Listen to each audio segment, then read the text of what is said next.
Nous allons ce matin donc, accueillir de nombreux intervenants qui vont nous parler de cette nouvelle offre touristique, de ce nouveau contrat touristique avec vos clients qui évoluent de façon toujours plus rapide, de façon plus importante. On évoquera notamment les nouveaux acteurs aujourd'hui qui entrent et qui conditionnent parfois ces évolutions du tourisme.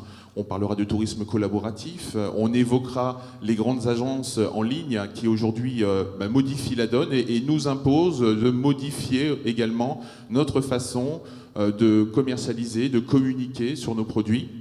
Et puis on viendra évidemment sur les stratégies que déploient les acteurs du tourisme picard, tous ensemble, pour justement essayer de mieux encore prévoir, anticiper ces évolutions des attentes que peuvent avoir vos clientèles, nos clientèles. Aujourd'hui, on va le voir, la démarche du consommateur final, elle n'est plus liée à une prestation en particulier. Il veut à la fois se divertir, mais en même temps aussi découvrir des choses nouvelles, en même temps s'évader. Et donc, on est vraiment dans une approche de sa consommation touristique qui n'est plus thématique, qui est globale. Le tourisme sera, et j'ai presque envie de dire est déjà, un temps de recréation, de restauration du lien, à la fois du lien conjugal, du lien familial, du lien social. Et donc ça veut dire que toute la notion de plaisir et d'approche globale, elle est au service de ce lien qui est un véritable investissement. Et le fait de partager des plaisirs ensemble, des découvertes ensemble, crée des souvenirs, et ces souvenirs sont le socle à une restauration de la relation. Aujourd'hui, la vraie concurrence du tourisme, ce n'est pas forcément la région voisine ou l'hôtelier qui est en face de votre hébergement. La vraie concurrence, c'est quelles sont aujourd'hui les autres activités susceptibles de pouvoir restaurer le lien. Et donc, pour revoir notre proposition de valeur, on doit prendre en considération cette forme de concurrence-là, qui est notamment le loisir à domicile, les amis qu'on invite à la maison, qui sont aussi un temps de restauration du lien. Quand on zoome plus particulièrement dans les points forts de l'économie touristique collaborative, on se rend compte qu'il y a effectivement une approche globale du séjour. On va le voir, elle n'est jamais thématique ou liée à une prestation seule. Et il y a une approche aussi de services complémentaires qui est toujours présente. Il y a cette fonction aussi de personnalisation, qui sont aujourd'hui des éléments incontournables du nouveau contrat de base de l'offre touristique, que l'on soit dans l'économie marchande, traditionnelle ou dans l'économie collaborative. Finalement, le visiteur, il se trouve, lui, face à deux situations. Est-ce que mon offre, moi, aujourd'hui, je suis actif par rapport à une offre, est-ce que je suis passif? Voulez-vous rendre votre client actif ou passif dans l'expérience que vous souhaitez lui proposer? Deuxième axe, vertical, c'est finalement aujourd'hui, est-ce que le visiteur, il est acteur de l'expérience, c'est-à-dire est-ce qu'il est sur un char à voile, il est sur la plage, en plein vent, il vit, il est complètement immergé, ou au contraire, il est au spectacle d'Ailly-sur-Noix, ou il est au Festival des Forêts, il est spectateur.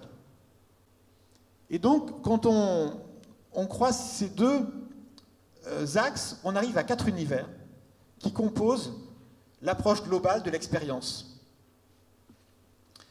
Le premier axe, c'est la notion de divertissement. J'assiste à un spectacle, je suis plutôt en situation passive et j'observe. Le deuxième, je suis plus actif, je fais un effort, j'apprends. Le troisième, escapiste, je m'évade. Et le besoin d'évasion, de changer ses points de repère, il est fondamental. Mais quand je suis à Amiens, que je suis dans les ortillonnages, je me suis déjà évadé, je suis dans un autre univers. Mais quand je suis en résidence aussi, où il y a une forêt, je vais me balader à côté, j'ai déjà changé d'univers. Et puis il y a aussi ce besoin esthétique est à comprendre sous l'angle comment je fais aujourd'hui pour que mon visiteur, il ait plusieurs de ses sens, le toucher, la vue, le goût, qui soient engagés simultanément. Et puis il y a quelque chose qui est extrêmement puissant pour qu'on parle de vous sur les réseaux et médias sociaux. C'est qu'au-delà de la satisfaction, au-delà d'une légère frustration parce qu'on ne pourra jamais personnaliser à outrance le produit. Ce qui va aussi faire qu'on va parler de vous sur les réseaux sociaux, c'est que vous allez créer, anticiper la surprise. L'objet avec lequel la personne va repartir, la dégustation que vous allez lui offrir, le bon plan que vous allez lui transmettre pour pouvoir passer un moment privilégié avec les enfants. Eh bien, c'est cette notion-là de surprise qui fait aujourd'hui complètement partie du contrat de base de l'offre touristique. Alors ça nous mène à un certain nombre de facteurs clés de succès. On a des facteurs clés qui sont extérieurs à la prestation, sur lesquels je ne reviendrai pas, et puis on a des facteurs qui sont en lien avec la prestation. Ce n'est pas nous qui avons défini ces facteurs sont la synthèse de ce que les gens ont pu nous raconter. Et ce qui est très intéressant, c'est de se rendre compte que tous ces différentes cibles, tous ces différents segments nous parlent des mêmes facteurs. À un moment donné, on va nous parler hébergement. À un moment donné, on va nous parler accueil, on va nous parler activité, on va nous parler restauration. Et puis tous parlent aussi de quelque chose qui est très transversal, c'est la conformité au contrat de base. Bien évidemment, on ne veut pas être déçu, il ne veut pas de décalage entre ce qu'on a acheté et puis ce qu'on nous offre, ce qu'on nous propose à la fin, la rencontre avec les secours séjours. Mais l'hébergement, les activités, selon ces différentes cibles, ça ne veut pas dire la même chose. En fait, ces facteurs clés de succès sont différents. Et ce qui est très intéressant, c'est de se rendre compte que tous ces différentes cibles, tous ces différents segments nous parlent des mêmes facteurs. À un moment donné, on va nous parler hébergement. À un moment donné, on va nous parler accueil, on va nous parler activité, on va nous parler restauration. Et puis tous parlent aussi de quelque chose qui est très transversal, c'est la conformité au contrat de base. Bien évidemment, on ne veut pas être déçu, il ne veut pas de décalage entre ce qu'on a acheté et puis ce qu'on nous offre, ce qu'on nous propose à la fin, la rencontre avec les secours séjours. Mais l'hébergement, les activités, selon ces différentes cibles, ça ne veut pas dire la même chose. En fait, ces facteurs clés de succès sont différents. Et on a vu apparaître des notions spontanées qui rejoignent tout ce qu'on a pu se dire. Donc, l'émerveillement de la découverte, on a envie de s'enthousiasmer, que ce soit au travers des activités, au travers du site. On a envie d'avoir des souvenirs, tout simplement. Le plaisir hédoniste, qu'est-ce que c'est ? Il faut qu'on puisse vraiment profiter, vivre de l'instant présent. On a vu qu'on changeait de rythme. Et ça passe par la restauration, l'hébergement, les activités. On a envie de prise en charge, de personnalisation, de se sentir accueilli, de conseils. Et là, on voit que ça rebondit plus sur l'accueil ou les services qu'on peut proposer. On a envie d'exception, d'originalité, d'inattendu. On s'évade de son quotidien, même si on ne va pas forcément loin. Et s'évader de son quotidien, ça veut dire sortir de l'ordinaire.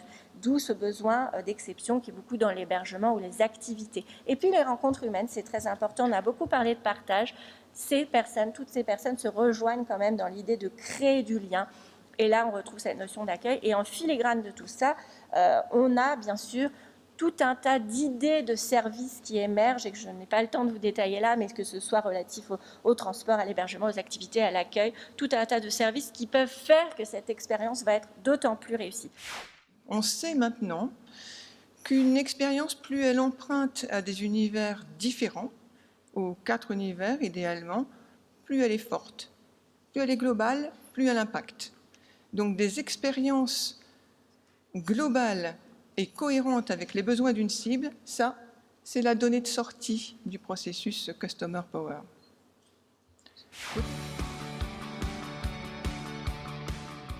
Ce que je voudrais dire au niveau donc, de l'open system, c'est que le fait de vous approprier déjà un planning maître et d'en avoir la maîtrise pour votre propre site internet, c'est déjà la priorité. C'est-à-dire que vous devez dépendre de personne au niveau de votre propre site internet. Il y a encore des gens qui ont des marques blanches Booking sur leur site internet. C'est quelque chose d'assez aberrant, quelque part d'aller payer des commissionnements pour avoir de la technologie sur son propre site internet. Donc là, avec le CRT, dans le déploiement de l'open system, on a longuement réfléchi au fait de dire est-ce qu'il faut faire une passerelle avec nos outils e-booking et très prochainement avec TripAdvisor. On s'est dit est-ce qu'il vaut mieux avoir le diable avec soi ou contre soi? Donc nous, on a fait le choix de dire on va négocier avec Booking et on va ouvrir une passerelle pour permettre aux prestataires d'avoir des facilités de gestion de leur planning. Le but, il n'est pas de dire aux prestataires allez tout mettre sur Booking, non. C'est de gérer un équilibre entre son site, entre des partenaires commerciaux à moindre frais et Booking, qui sera indispensable de toute façon pour la clientèle étrangère, c'est important. Donc on vous a amené cette facilité avec nos outils, notamment pour les chambres d'hôtes et le locatif, de travailler directement en passerelle à partir de l'Open Pro. Donc un avantage quand même, le fait que cette passerelle sera gratuite dans l'Open Pro. Il faut savoir qu'aujourd'hui, tous les systèmes qui vont vous permettre de gérer du multiplanning sont payants. Là, avec le CRT, on a décidé de faire gratuit cette passerelle avec le Booking. Ça ne surchargera déjà pas le taux de commission qui est important. Mais à l'avenir, c'est vraiment cette gestion d'amener des solutions qui permettront d'équilibrer le marché, de dire si on peut faire 50% sur son site, 20% sur les OTA, 20% sur des concepts d'itinérance, de nouvelles façons de fonctionner. Voilà l'objectif qu'on se donne à 3 ans pour arriver vraiment à inverser la tendance. Mais il ne fallait pas se bloquer et dire non, on ne va pas pouvoir alimenter Booking parce que ça vous aurait fait des multiplannings à gérer et c'est complètement incontrôlable.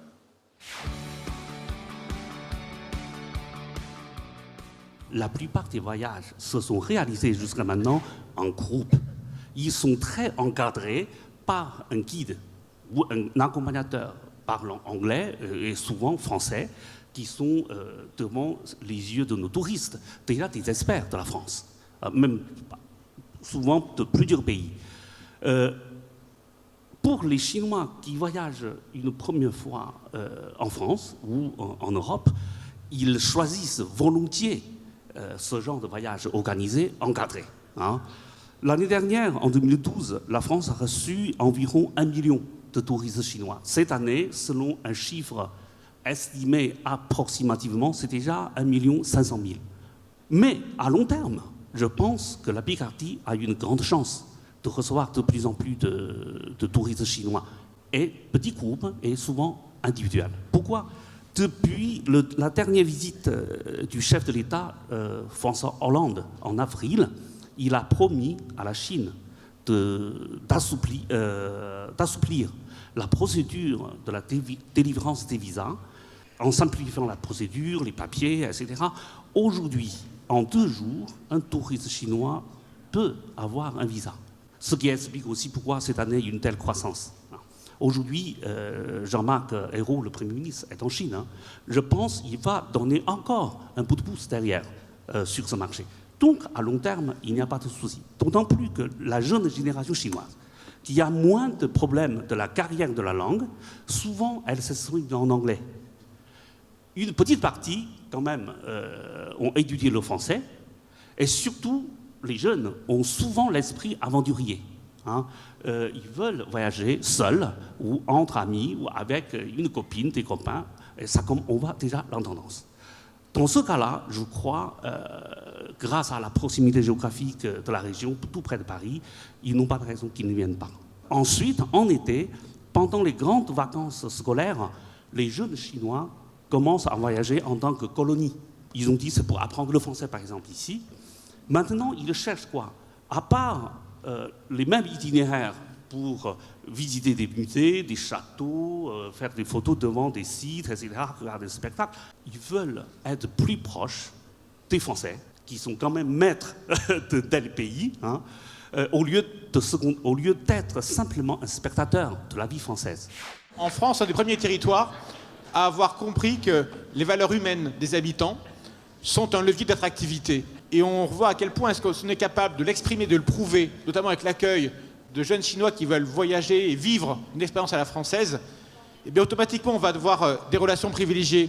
Et ils vont revenir dans d'autres formules. Donc, je pense que c'est vraiment très très important. Et puis, ce qui est aussi important, c'est d'apprendre à regarder la culture, pas avec nos lunettes françaises, mais avec les yeux des visiteurs. Les Néerlandais admirent en fait l'art de vivre, la manière de manger, de vivre la vie calme et tranquille des Français.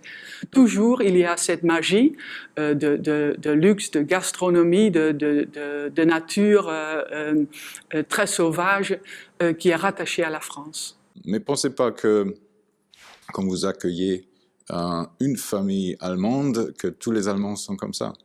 Donc il faut surtout pas retomber dans les stéréotypes et généraliser, mais avoir l'écoute et l'ouverture d'esprit et essayer de répondre aux demandes de chaque visiteur.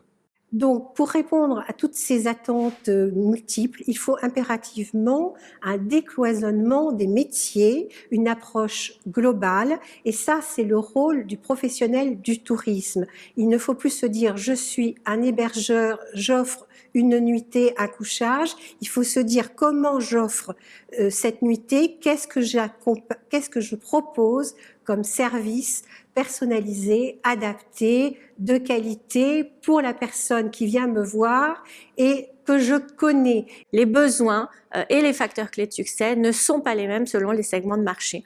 Et effectivement, en donnant la parole aux franciliens, clients ou prospects de la Picardie, mais à des gens qui ont l'habitude de faire des courts séjours, nous avons pu identifier des véritables différences dans les besoins, dans les motivations à partir en court séjour, ainsi que dans les facteurs de réussite. On a un certain nombre de facteurs qui sont identifiés, l'hébergement, les activités, l'accueil, etc. Mais on se rend compte que derrière chacun de ces facteurs, ce qui le compose, ce qu'on en attend, varie significativement d'une cible à l'autre.